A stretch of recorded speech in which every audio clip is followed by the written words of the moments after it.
Satu minibus terbakar diduga tampung BBM bersubsidi. Awasi pangan jelang Nataru, Balai BPOM temukan 8 sarana bermasalah. Gagal total di SEA Games, Indra Syafri dipecat.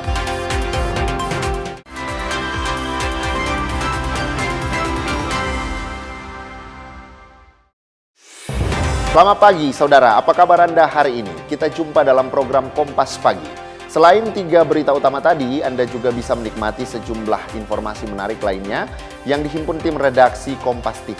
Bersama saya, Devis Pinontoan. Inilah Kompas Pagi selengkapnya, hanya di Kompas TV, independen, terpercaya.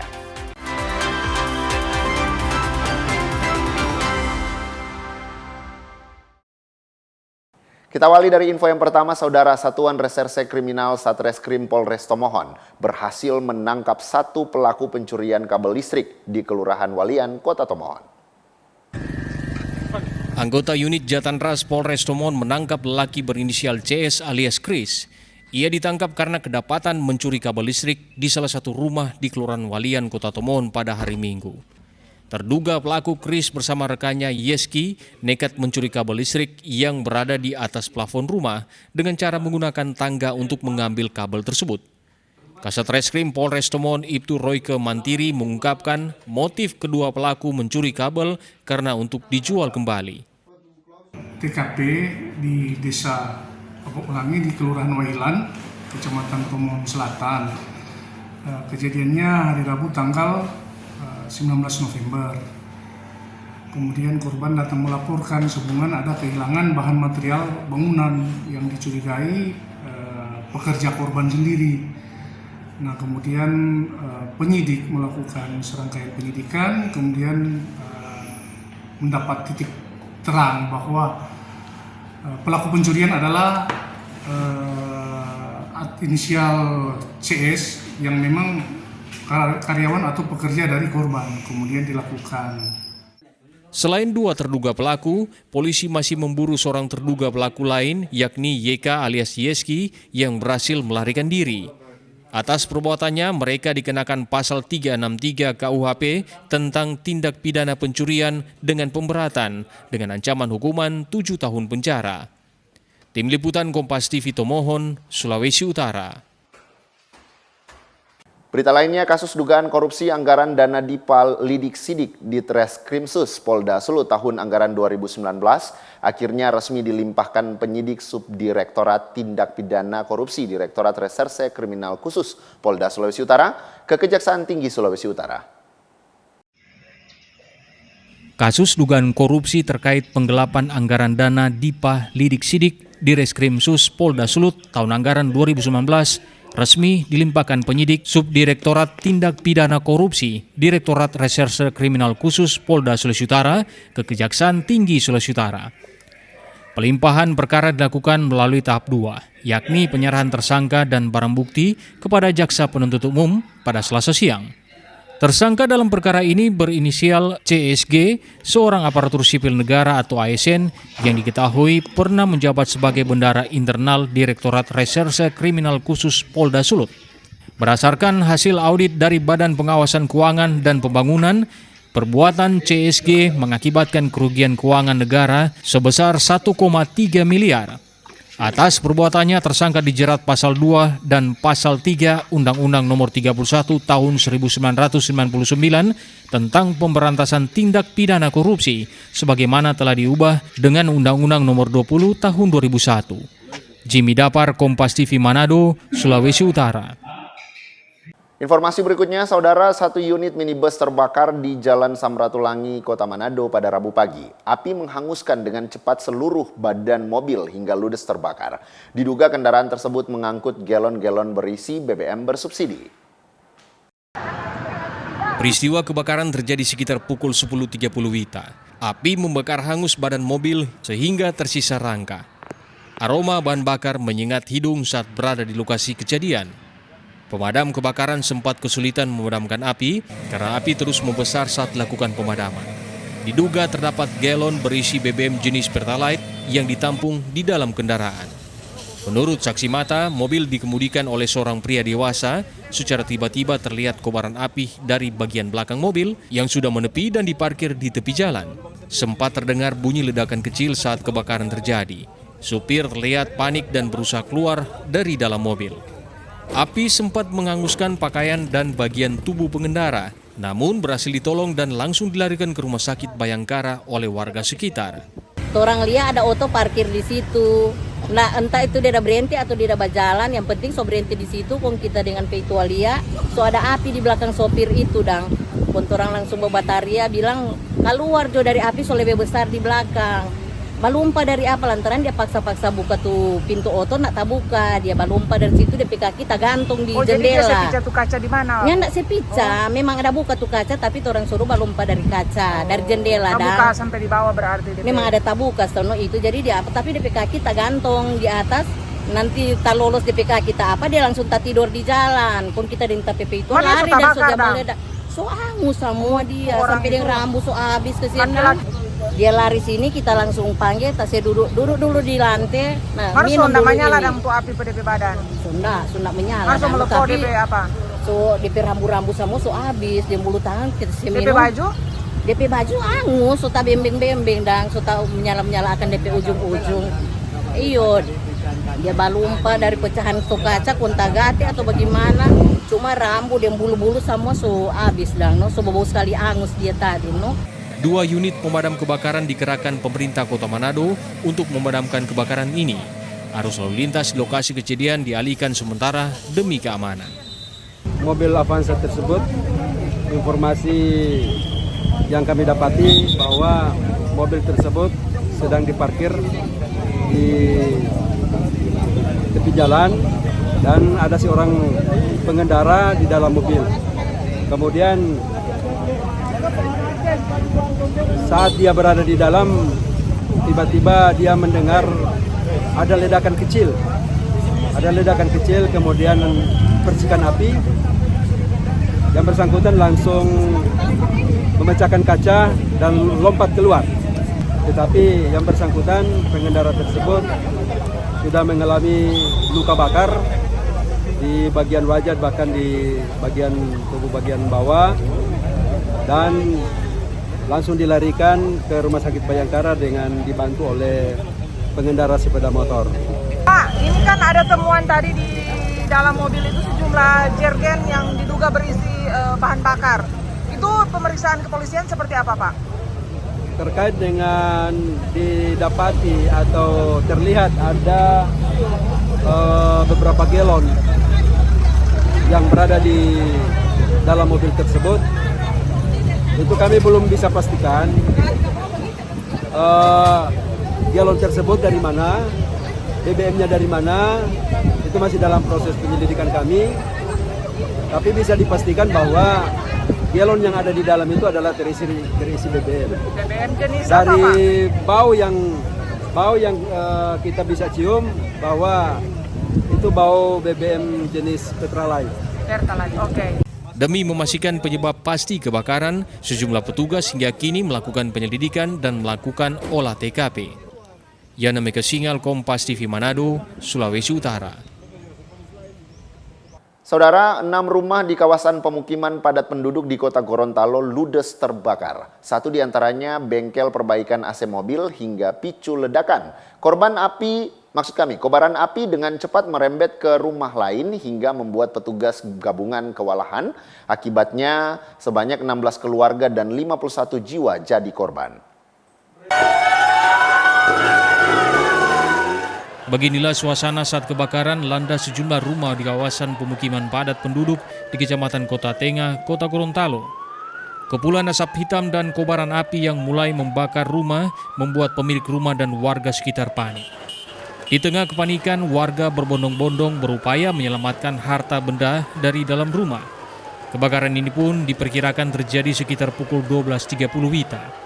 Kobaran dengan cepat membakar di salah satu bengkel perbaikan AC mobil, memicu ledakan berulang kali dan membuat warga semakin panik.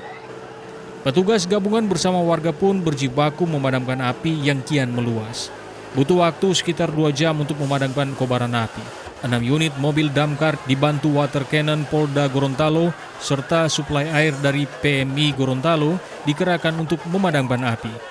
Salah satu korban yang juga sebagai difabel tunarungu mengaku kaget dengan adanya kepulan asap dan api yang tiba-tiba masuk ke dalam rumahnya.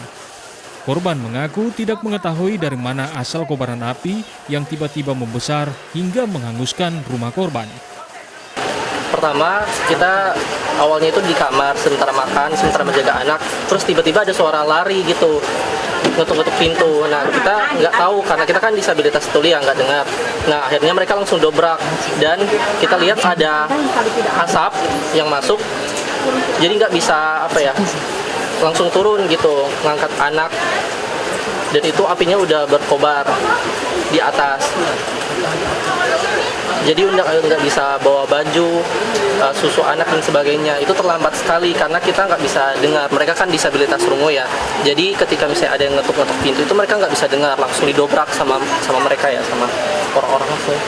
Sama kakak langsung dobrak pintunya. Dan itu udah nggak bisa menyelamatin apa-apa, langsung katanya udah kebakaran gitu, dan apinya udah berkobar kesana kemari, jadinya cuma bisa menyelamatkan anak, bayi, jana, namanya usia 4 tahun, sama yang kedua itu usia 5 bulan. Sementara itu, Camat Kota Tengah, Kota Gorontalo bilang ada sebanyak 6 rumah yang terbakar. 2 diantaranya ludes dilalap api. Sebanyak 16 keluarga dan 51 jiwa telah dievakuasi serta mengungsi di rumah kerabat terdekat. Untuk informasi kami dari pemerintah mendapatkan informasi bahwa ada beberapa rumah yang terjadi kebakaran, cuman memang penyebabnya sementara masih dicari informasi baik dari pihak kepolisian. Dengan jumlah rumah, sesuai informasi dari Pak Lurah, ada sekitar 6 rumah dan ada beberapa rumah yang habis terbakar dan sebagian mungkin bagian-bagian dari rumah saja yang terbakar. Yang ludes total berapa? Ludes sekitar dua rumah yang terbakar habis untuk dari 6 rumah itu, dengan jumlah kakak sebanyak 16 dan jumlah jiwa 51 jiwa. Beruntung kebakaran ini tidak menimbulkan korban jiwa, namun kerugian diperkirakan mencapai ratusan juta rupiah. Otoritas setempat belum memastikan penyebab pasti kebakaran. Kris Kamisma, Kompas TV, Kota Gorontalo, Gorontalo. Menteri Perhubungan Dudi Purwagandi bagikan life jacket kepada ratusan nelayan. Informasi ini akan kami hadirkan sesaat lagi. Tetaplah bersama kami.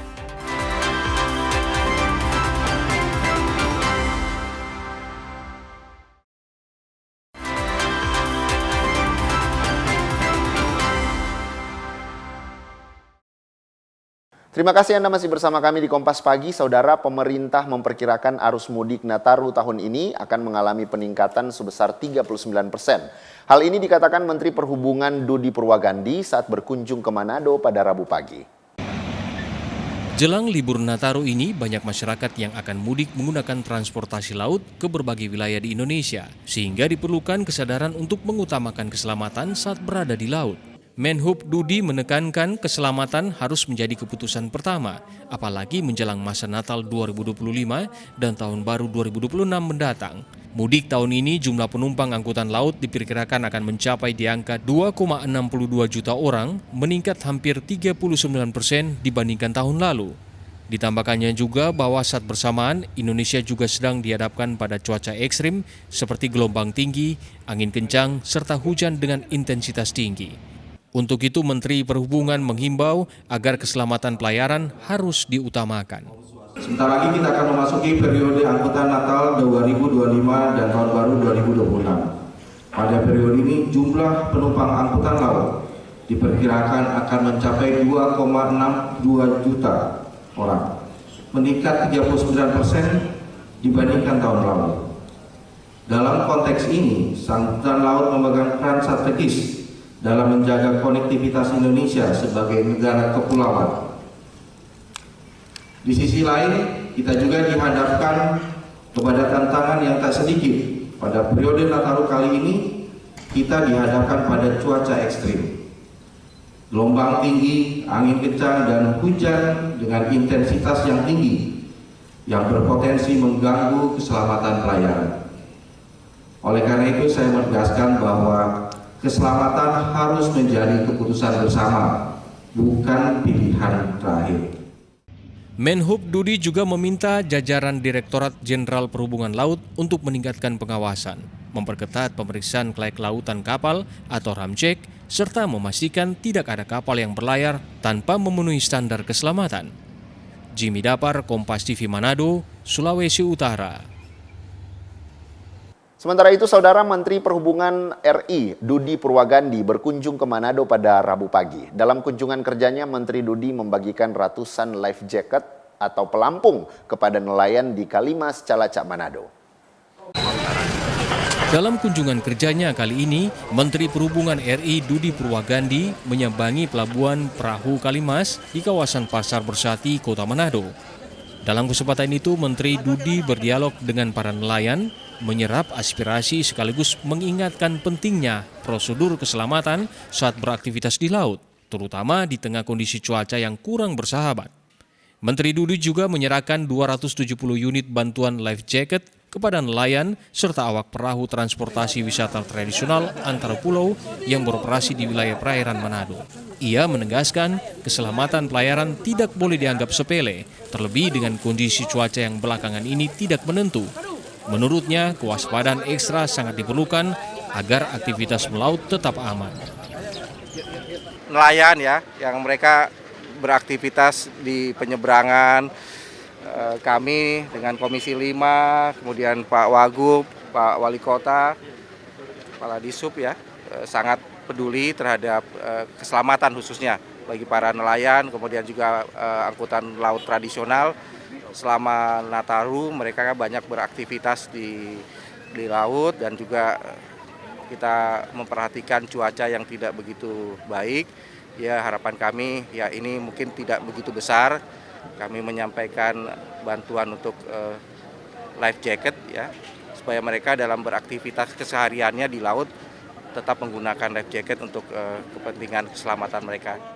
Dalam kunjungan tersebut, Menteri Perhubungan didampingi jajaran Kementerian Perhubungan, Wakil Gubernur Sulawesi Utara Victor Mailangkai, Kepala KSOP Manado, serta sejumlah pejabat terkait lainnya.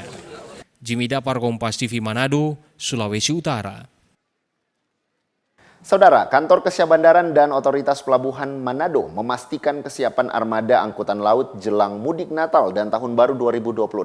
Berdasarkan hasil pemeriksaan, 11 kapal penumpang siap layak jalan melayani rute vital jalur kepulauan.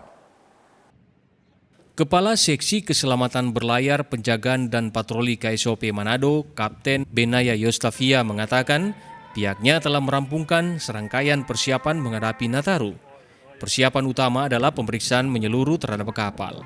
Benaya menjelaskan pihaknya telah melaksanakan ramcek atau pemeriksaan kelayak lautan terhadap 11 kapal penumpang yang berada di bawah pengawasan KSOP Manado.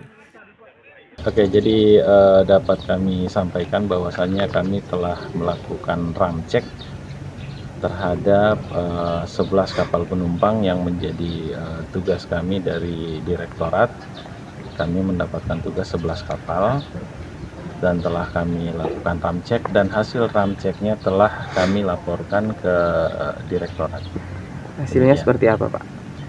Hasilnya baik dan kapal layak untuk melakukan angkutan Natal dan Tahun Baru.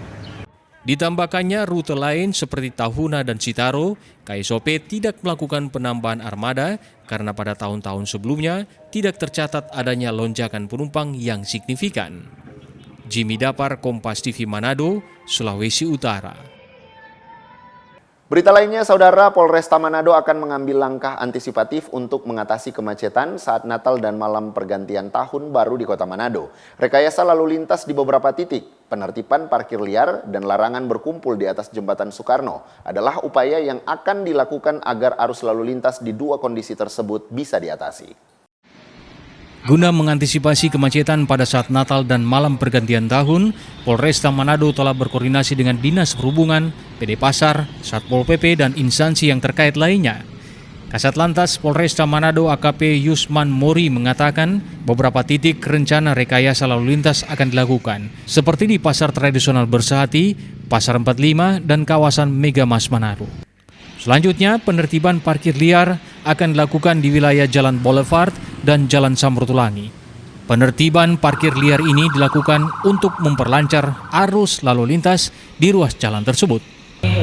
Merencanakan kegiatan Natal dan Tahun Baru ini sudah berkoordinasi dengan dinas-dinas terkait, termasuk perhubungan, PD Pasar, dan Satpol PP serta dinas terkait yang lainnya.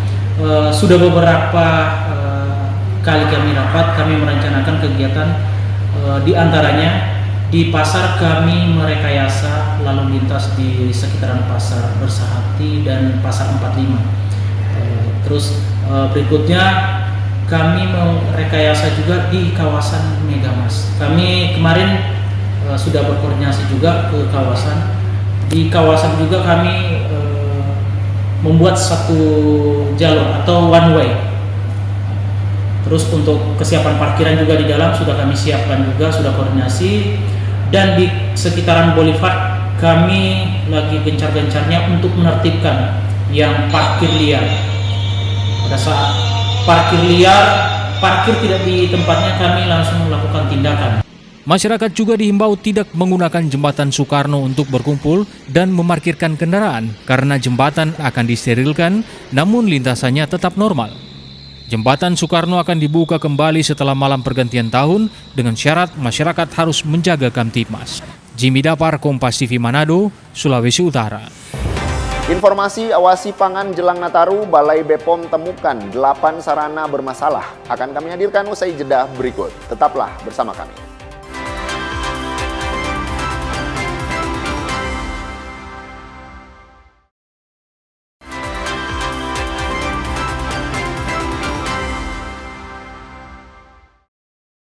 Kembali Anda menyaksikan Kompas Pagi, Saudara. Mengantisipasi resiko bencana di Hari Raya Natal dan Tahun Baru, Kantor SAR Manado menyiapkan personilnya untuk siaga bencana. Basarnas Manado menyiagakan seluruh personil dan peralatan jelang perayaan Natal dan Tahun Baru. Hal ini menyusul peringatan kondisi cuaca buruk oleh BMKG yang terjadi hampir di seluruh wilayah Indonesia, termasuk Sulawesi Utara. Kepala Kantor SAR Manado, George Mercy Randang bilang, seluruh personil dan peralatan yang dimiliki sudah dalam kondisi siap untuk melaksanakan tugas pengawasan, pertolongan, dan pencarian. Kakansar menghimbau masyarakat khususnya nelayan untuk berhati-hati saat melaut ketika cuaca buruk. Demikian juga bagi warga yang tinggal di daerah rawan bencana agar selalu waspada. Kita tahu ada beberapa daerah yang terdampak bencana. Ini juga menjadi bahan untuk kita merefleksikan diri bahwa ada hal-hal yang harus kita paham dengan situasi keadaan alam. Jangan sampai kita terlalu memberanikan malah akhirnya kita menjadi korban. Oleh karena itu kami juga menghimbau kepada masyarakat terutama wilayah Sulawesi Utara agar dapat memantau data-data dari BMKG terkait dengan data cuaca. Bagi yang beraktivitas di perairan tentunya tinggi gelombang ya kita harus pahami maupun mungkin terpaan angin yang cukup kencang kita agar jangan memaksakan diri untuk melaksanakan aktivitas di perairan. Siaga bencana juga dilakukan dalam rangka mengantisipasi dan memperkuat kesiapan arus mudik Nataru. Jimmy Dapar, Kompas TV Manado, Sulawesi Utara. Informasi lainnya, Saudara, Balai Besar Pengawas Obat dan Makanan atau BBPOM Gorontalo bersama instansi lintas sektor melakukan pengawasan pangan jelang perayaan Natal dan Tahun Baru. Dari 18 sarana pangan dan distributor yang diperiksa, BBPOM menemukan 8 sarana tidak memenuhi syarat. Menghadapi perayaan Hari Besar Natal dan Tahun Baru mendatang, Balai BPOM Gorontalo bersama sejumlah instansi lintas sektor mulai melakukan pengawasan pangan secara khusus. Hingga kini, Balai BPOM mengaku telah melakukan pengawasan di 18 titik sarana pangan maupun gudang distributor yang ada di Gorontalo. Bahkan dalam pengawasan ini, Balai BPOM menemukan 8 sarana pangan yang tidak memenuhi syarat. Mulai dari adanya kemasan rusak hingga ditemukannya pangan kadaluarsa serta tidak memiliki label yang jelas. Balai BPOM mencatat ada sebanyak 30 buah pangan dengan kemasan rusak dan 39 item kadaluarsa dengan total 917 buah. Seluruh pangan yang dinyatakan tidak memenuhi syarat ini pun langsung diamankan dan dimusnahkan agar tidak kembali beredar di masyarakat. Kita telah meriksa ada 18 sarana pangan dan distributor pangan dengan 8 sarana yang tidak memenuhi syarat. Jadi dari retailnya, dari distributornya, ini yang ada beberapa yang tidak memenuhi syarat. Selain itu juga kita melakukan pengujian pengambilan sampling untuk makanan siap saji, kemudian jajanan pasar, juga produk segar gitu ya, yang memang kita lakukan pengujian untuk pencegahan penggunaan bahan berbahaya pada pangan. Pak, yang tidak memenuhi syarat tadi 8 itu apa itu Pak? Ya, jadi hasil pengawasan kita ada 8 saran tidak memenuhi syarat itu. Pertama paling tinggi yaitu kita temukan masih menjual pangan yang rusak. Jadi kemasannya yang memang sudah rusak, renyok ataupun terbuka itu ada di 30, jumlahnya 30 pieces gitu ya. Kemudian ada pangan kadaluarsa. Jadi ini masih kita temukan pangan kadaluarsa yang dijual di display di rak gitu ya.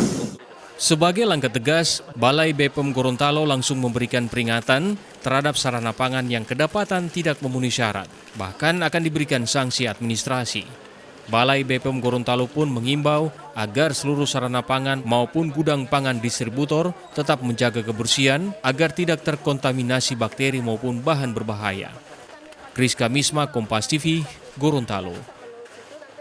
Berita lainnya, Saudara, Kejaksaan Tinggi Gorontalo bersama seluruh Kejaksaan Negeri seprovinsi Gorontalo berhasil menangani 64 kasus dugaan tindak pidana korupsi sepanjang tahun 2025 dengan menyelamatkan uang negara lebih dari 880 juta rupiah.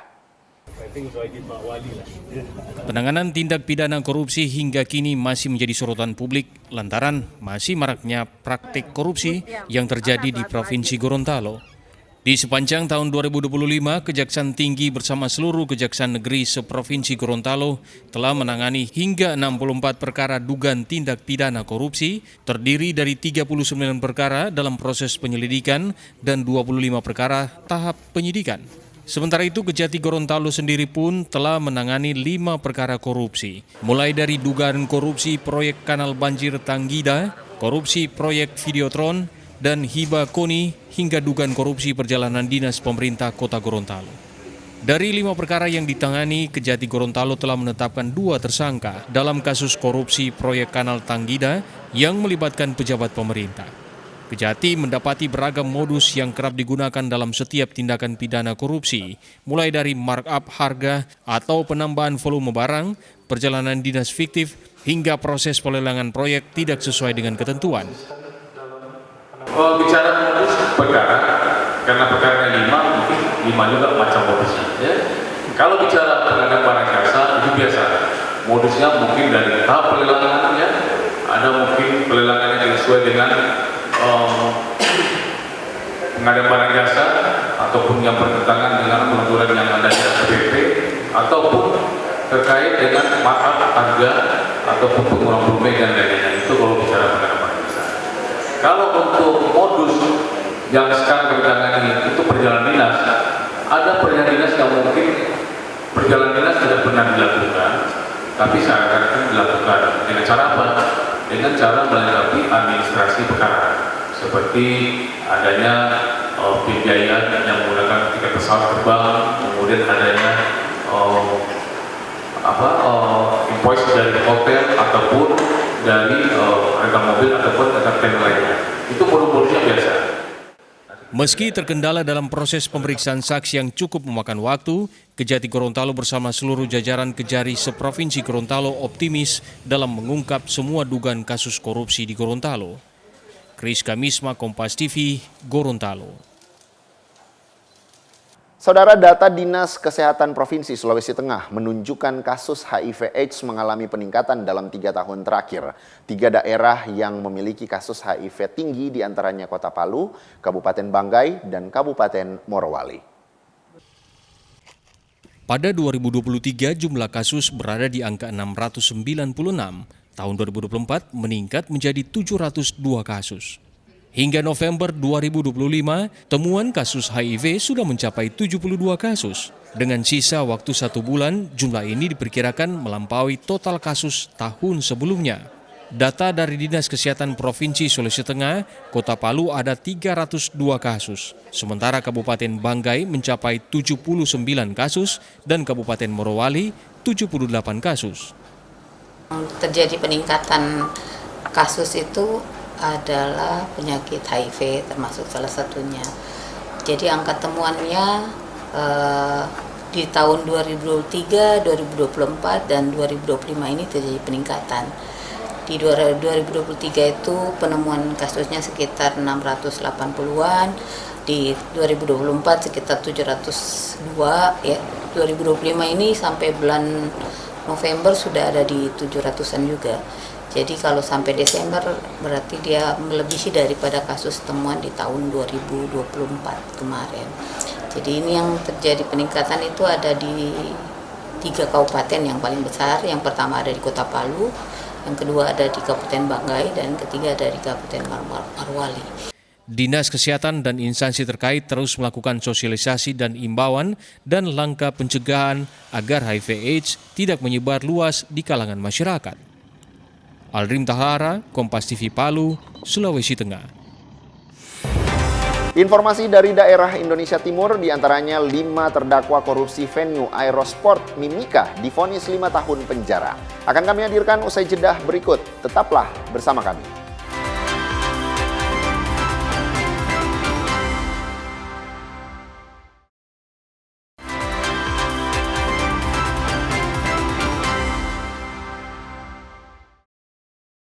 Kembali Anda menyaksikan Kompas Pagi, Saudara. Usaha jasa ekspedisi di kawasan pemukiman padat penduduk Jalan Gatot Subroto, Kecamatan Talo, Kota Makassar, ludes terbakar. Meski diguyur hujan, kobaran api tetap membesar melahap isi bangunan berlantai 2. Pemilik usaha tampak tak kuasa menahan emosi dan menangis histeris di lokasi kejadian dan syok melihat hasil jeripaya bertahun-tahun musnah dalam hitungan menit.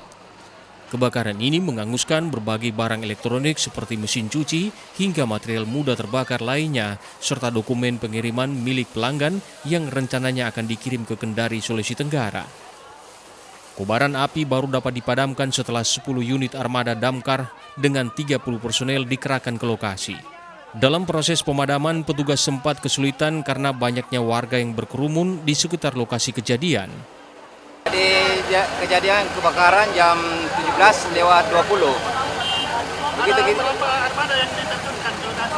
Jadi armada yang diterjunkan 10 unit, 9 dari pemadaman, 1 dari penyelamatan. Jadi personel ada 30 personel. Jadi yang terbakar itu ekspedisi, pengiriman barang. Jadi kalau penyebabnya belum diketahui. Titik apinya dari belakang. Ya. Tidak ada korban jiwa maupun korban luka dalam peristiwa ini. Namun kebakaran menyebabkan kerugian materi hingga ratusan juta rupiah. Rama Pratama, Kompas TV Makassar, Sulawesi Selatan. Saudara, sebanyak 13,88 juta batang rokok ilegal dan 1.715 liter miras ilegal dimusnahkan oleh petugas dari kantor Bea Cukai bagian selatan. Langkah ini sebagai tindak tegas petugas melawan peredaran produk ilegal dan sebagai efek jerah bagi oknum yang tetap menjual barang ilegal. Nyanyikan lagu kebangsaan Indonesia Raya. Bea Cukai Sulawesi bagian selatan memusnahkan 13,88 juta batang rokok ilegal. Pemusnahan dilakukan langsung di lapangan BDK Kompleks GKN, Jalan Urip, Sumoharjo, Makassar. Rokok ilegal ini merupakan hasil sitaan petugas dari sejumlah lokasi. Selain rokok ilegal, Bea Cukai juga memusnahkan 1.715 liter minuman keras import ilegal. Pemusnahan dilakukan dengan 2 cara, yakni untuk rokok ilegal dibakar dan miras dituangkan ke dalam wadah drum. 13 juta rokok tanpa cukai diperkirakan senilai 21,32 miliar, sedangkan untuk 1.715 liter minuman keras nilainya diperkirakan sebesar 294 juta rupiah. Barang bukti ini adalah hasil penindakan petugas Bea Cukai sepanjang tahun 2025 di wilayah kerja Bea Cukai Sulawesi bagian selatan. Di antaranya kantor Bea Cukai Makassar, Bea Cukai Parepare, Bea Cukai Malili, dan Bea Cukai Kendari. Apa yang kita musnahkan pada hari ini sebagai bagian dari hasil penindakan yang dilakukan oleh Bea Cukai sekantor wilayah Sulawesi bagian selatan, termasuk di dalamnya adalah kantor pengawasan dan pelayanan di bawah Kanwil Sulawesi bagian selatan, yaitu Bea Cukai Makassar, Bea Cukai Parepare, Bea Cukai Malili, dan Bea Cukai Kendari. yang dimusnahkan pada hari ini adalah sebanyak 13,88 juta batang rokok ilegal dan 1.715 liter minuman mengandung etil alkohol atau minuman beralkohol ilegal.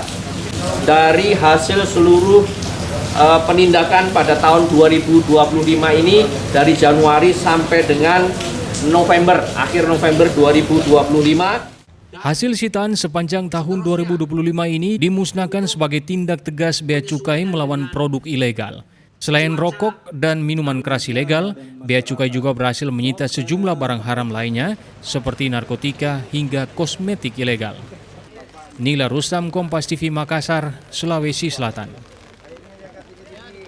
Berita lainnya, 5 terdakwa dalam kasus korupsi venue Aerosport Mimika yang merugikan negara hingga 31 miliar rupiah divonis bersalah dan dihukum penjara 5 dan 7 tahun penjara oleh Hakim Pengadilan Negeri Jayapura. Sidang lanjutan kasus dugaan tindak pidana korupsi pembangunan venue Aerosport Modeling Cluster Mimika digelar di Pengadilan Tipikor pada Pengadilan Negeri Jayapura, Papua. 5 terdakwa dalam 2 berkas perkara yang berbeda akhirnya mendengarkan amar putusan dari majelis hakim yang dipimpin oleh Tobias Benggian bersama Lydia Awinero dan Andi Matalata. Dalam pembacaan tuntutan, kelima terdakwa dinyatakan terbukti bersalah dan merugikan negara sebesar 31 miliar rupiah. Untuk 3 terdakwa pertama yaitu Ade Jalaluddin, Roli Kustama, dan Syuni dijatuhi hukuman penjara masing-masing 4 tahun dan 5 tahun penjara. Sedangkan terdakwa Domingus Robert Mayaud selaku Kepala Dinas PUPR Mimika dan seorang pengusaha Yohanes Paulus dijatuhkan hukuman 7 tahun penjara. Ketiga, menyatakan terdakwa telah terbukti secara sah dan meyakinkan bersalah melakukan tindak pidana korupsi secara bersama-sama sebagaimana dalam dakwaan subsidiar penuntut umum. Keempat, menjatuhkan pidana terhadap terdakwa. Oleh karena itu dengan pidana penjara selama 7 tahun dan denda sejumlah 500 juta rupiah dengan ketentuan jika terdakwa tidak membayar denda maka diganti pidana kurungan selama 6 bulan. Terkait putusan ini, pihak pengacara terdakwa Domingus Robert Mayaud menyatakan keberatan dan akan menempuh upaya hukum banding. Delik keadilan dan rasa keadilan daripada para terdakwa, tetapi juga inilah menunjukkan sebuah peradilan sesat yang kemudian menghukum orang yang sebenarnya secara fakta di dalam persidangan itu sama sekali tidak terbukti. Apalagi seluruh pertimbangan hakim itu didasarkan kepada hasil perhitungan oleh ahli teknik, dalam hal ini ahli konstruksi yang menghitung volume terpasang dengan mengkonversikan itu dengan harga satuan sehingga didapatlah nilai kerugian negara itu. Nah, kemudian dirasionalisasikan kembali oleh ahli keuangan negara atau ahli perhitungan keuangan negara. Dari kedua ahli ini, ahli hukum ini itu sebenarnya dari sisi kompetensi maupun kewenangan mereka tidak bisa menyatakan sebuah kerugian keuangan negara. Kasus korupsi venue PON Cluster Mimika ini ditangani langsung oleh Kejaksaan Tinggi Papua. Total ada 5 terdakwa kasus korupsi ini dihukum penjara sebagai sanksi atas kerugian negara mencapai 31 miliar rupiah. Vindi Rekmeni, Kompas TV Jayapura, Papua. Informasi berikutnya, Saudara, jelang Natal 2025 dan Tahun Baru 2026, PT Pelni Cabang Makassar menyiapkan 14 kapal untuk mengangkut para calon penumpang mudik untuk berlibur Hari Raya. Pelni juga memberikan diskon 20% untuk pembelian tiket. Menjelang Hari Raya Natal, para calon penumpang dari Makassar sudah memadati kantor Pelni di Jalan Sudirman, Kota Makassar. Para calon penumpang ini mengaku membeli tiket kapal lebih awal agar mendapatkan tiket lebih mudah. Mengantisipasi kedatangan penumpang saat mudik Nataru, Pelni Cabang Makassar menyiapkan 14 kapal yang akan melayani penumpang yang diprediksi akan melonjak pada tanggal 20 Desember mendatang atau diperkirakan sekitar 26.000 penumpang. Selain itu, Pelni Cabang Makassar juga memberikan diskon kepada calon penumpang sebanyak 20% untuk semua tujuan, seperti tujuan Ambon, Batam, Sorong, Bau-Bau, dan Belawan. Untuk beli tiket ke Fak-Fak. Itu sama siapa berangkatnya? Saya berangkat sama keluarga, Kak. Mbak, kenapa sih membeli tiket lebih awal, Mbak? Karena takut kehabisan kalau waktunya terlalu mepet dengan hari libur. Ini kan karena ada libur Natal sama Tahun Baru juga. Iya, Kak. Itu apakah sekalian beli tiket pulangnya atau seperti apa, Mbak? Rencana ini saya beli tiket pergi dan tiket pulangnya, Kak, karena takut kehabisan nantinya. Iya, untuk penjualan tiket untuk sampai saat ini masih kondisi normal, tidak mengalami satu lonjakan yang signifikan, karena tercatat dari pertanggal 16 Desember 2025 untuk debarkasi penumpang itu sekitar 13.919 penumpang, ya. Sementara untuk embarkasi sekitar 12.619 orang penumpang.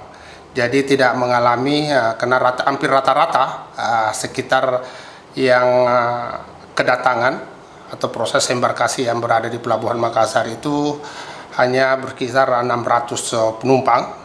Terus untuk keberangkatan juga sekitar 450 penumpang. Itu target rata-rata per 1 Desember sampai tanggal 16 Desember. Diprediksi puncak arus mudik Natal pada tanggal 20 Desember 2025, sementara puncak arus balik pada 5 Januari 2026 mendatang. Rama Pratama, Kompas TV Makassar, Sulawesi Selatan. Kompas Pagi masih akan hadir dengan informasi olahraga, diantaranya gagal total di SEA Games, Indra Syafri dipecat. Tetaplah bersama kami.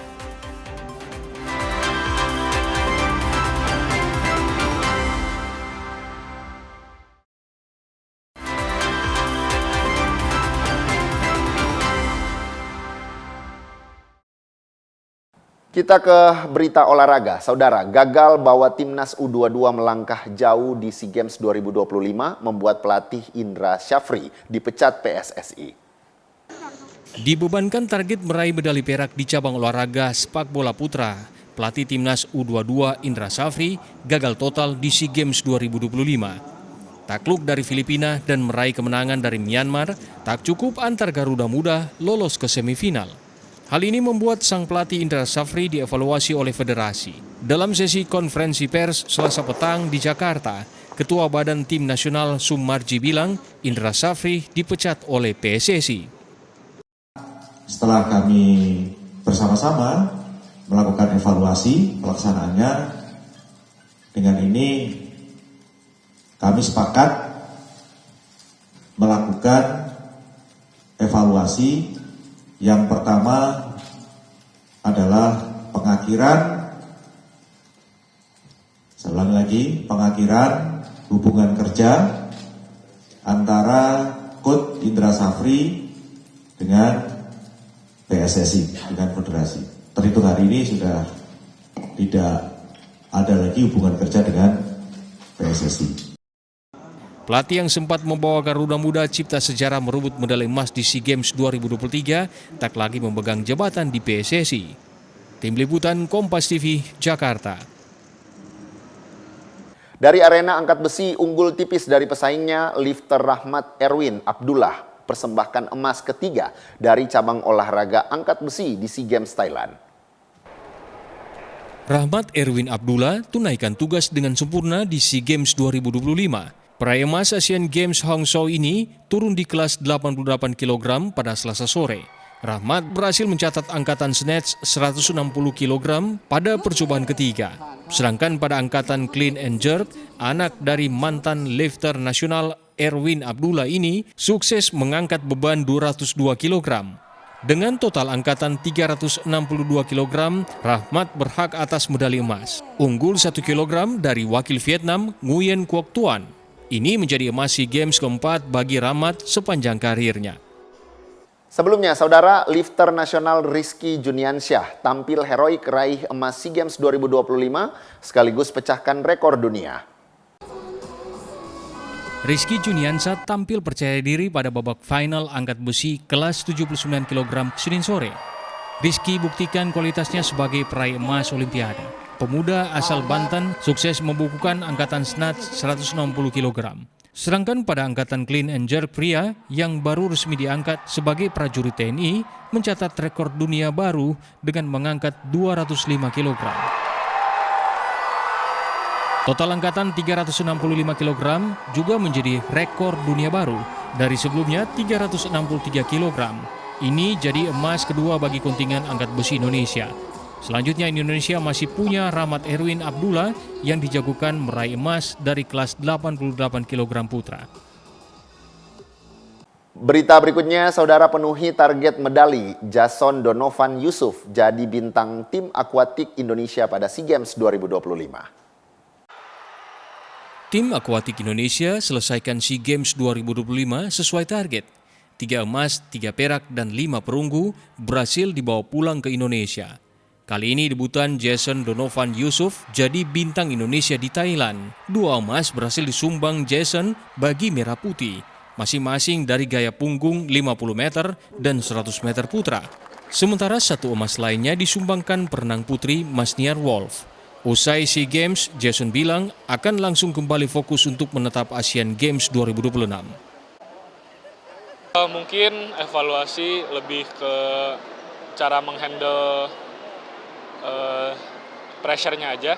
Soalnya dilihat dari kemarin pressure-nya lumayan besar, dan mungkin kedepannya bisa mencoba menghandle pressure-nya lebih bagus lagi. Target kedepannya paling dekat Asian Games, qualify for Asian Games, dan mungkin mendapatkan medali juga di Asian Games.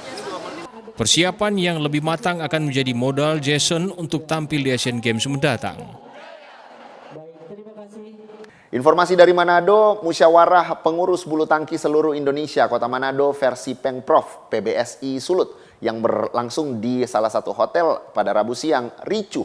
Pasalnya sebanyak 18 PB utusan Kota Manado tak diizinkan masuk oleh panitia penyelenggara. Adu mulut pun tak terhindarkan, menyebabkan pelaksanaan sidang sempat diskors. Inilah visual adu mulut antara panitia penyelenggara musyawarah PBSI Kota Manado versi pengurus provinsi PBSI Sulawesi Utara dengan utusan 18 klub bulu tangkis yang masuk di keanggotaan PBSI Kota Manado. Ketegangan terjadi lantaran panitia tidak mengizinkan para pengurus klub bulu tangkis tersebut mengikuti musyawarah kota yang berlangsung di salah satu hotel di Kota Manado pada Rabu siang. Radi Langkung, salah seorang perwakilan klub PBBSG bilang, kehadiran 18 klub ini adalah muskot versi Pengprov PBSI Sulut untuk menyuarakan aspirasi agar muskot PBSI Manado yang telah digelar 8 Oktober 2025 lalu dengan ketua terpilih Muhammad Turwis segera disahkan kepengurusannya karena telah sesuai dengan prosedur organisasi. Sayangnya Pengprov PBSI Sulut dinilai tidak mengindahkan hasil muskot 8 Oktober lalu dan justru melakukan muskot tandingan yang digelar Rabu 17 Desember 2025. Bahkan dalam muskot Rabu 17 Desember, panitia diduga mengerahkan sekelompok orang yang bukan merupakan anggota resmi PBSI Kota Manado untuk memberikan hak suara dalam muskot tersebut. Sebelumnya, upaya mediasi telah ditempuh dengan melibatkan pengurus KONI Manado, bahkan hingga pengurus pusat PBSI. Namun upaya tersebut tak membuahkan hasil maksimal karena proses mediasi selalu tidak dihadiri pihak Pengprov Sulut. Radi dan kawan-kawan menyesalkan langkah Pengprov PBSI Sulut yang dinilai tidak akomodatif dalam merespon surat balasan pengurus pusat PBSI untuk menyelesaikan polemik ini. Jadi kami datang ke sini untuk menyampaikan aspirasi kami 18 PB ini untuk mendesak panitia muskot kali ini untuk menerima atau mensahkan hasil muskot tanggal 8 Oktober dan segera menerbitkan SK. Nah, kami yang lakukan, kenapa kami berani berbicara dua hal ini? Karena kami itu sudah melaksanakan pertama, koordinasi dengan KONI Manado dan dibuktikan waktu muskot tanggal 8 mereka hadir. Otomatis secara tidak langsung memberikan restu. Kedua, selesai muskot langsung memberikan rekomendasi bahwa muskot ini sudah berjalan dengan baik, lancar, dan sesuai ketentuan. Dan kami juga koordinasi dengan KONI Provinsi untuk mediasi masalah karena terjadi sengketa, karena pada waktu Muskot tanggal 8 itu tidak dihadiri oleh pengurus provinsi. Sementara itu dalam keterangannya, Sekretaris Umum PBSI Sulut Donald Moninca mengatakan Pemprov PBSI mengambil langkah pelaksanaan Muskot PBSI Kota Manado digelar 17 Desember 2025 merespon surat yang ditandatangani Sekjen Pengurus Pusat PBSI agar dilakukan langkah penyelesaian dalam polemik internal organisasi. Dalam persoalan yang dihubungkan dengan apa yang sudah disampaikan oleh Sekjen untuk menyelesaikan, maka penyelesaiannya dilakukan adalah dengan membentuk Karteker. Setelah Karteker ini dibentuk dalam rangka juga memfasilitasi atlet yang pindah, maka penyelesaian yang oleh Pemprov itu menyelesaikannya dengan melaksanakan Muskot. Dan itu saya sudah sampaikan di Mukernas, bertemu dengan kabit organisasi. Sudah saya sampaikan. Jadi ada konsultasi yang kami lakukan. Jadi dasar dari surat Sekjen itu adalah itu yang kami lakukan. Jadi tidak ada di dalam surat Sekjen itu untuk pertama segera membuatkan SK untuk kepengurusan PBSI Manado. Yang kedua, tidak ada surat yang dari Sekjen itu menyatakan bahwa hasil dari Muskot kemarin itu dilanjutkan. Maka dari hasil yang sudah kami terima dari surat itu, maka penekanannya kami adalah ke pelaksanaan Karteker. Nah, setelah Karteker, maka kami melaksanakan Muskot. Dari pantauan Kompas TV hingga Rabu sore pukul 15.30 WITA, pelaksanaan Muskot masih diskors dan belum ada hasil resmi dari kegiatan Muskot tersebut. Yani Meka Singal, Kompas TV Manado, Sulawesi Utara. Informasi olahraga tadi menutup perjumpaan kita dalam program Kompas Pagi. Saya, Devis Pinontoan, pamit undur diri. Selamat beraktivitas, tetap saksikan rangkaian program berita di Kompas TV. Independen, terpercaya.